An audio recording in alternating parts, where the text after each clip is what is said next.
एक गांव के किनारे एक फटी हुई झोंपड़ी में गरीब किसान रामू रहता था। उसके पास बस 2 बीघे का छोटा खेत था। वह रोज सूरज निकलने से पहले खेत जाता और सूरज डूबने के बाद ही लौटता था। दिन रात मेहनत के बाद भी अनियमित बारिश के कारण फसल कम ही आती थी। एक साल पूरे इलाके में भीषण सूखा पड़ा।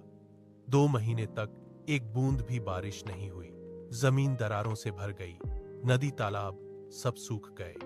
रामू का बोया हुआ बीज सब उगने से पहले ही सूख कर मर गया। पूरी फसल बर्बाद हो गई।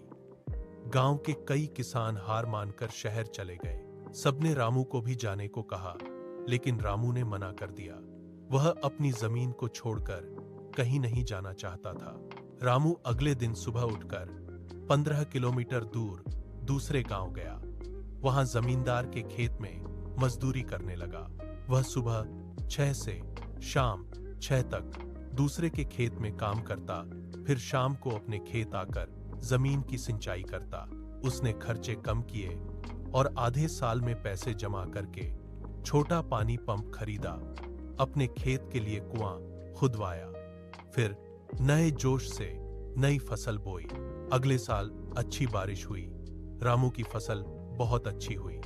उसने फसल बेचकर अच्छा पैसा कमाया। धीरे धीरे खेत का इलाका बढ़ाया और नई कृषि तकनीक सीखी। अंत में वह किसी पर निर्भर नहीं रहा।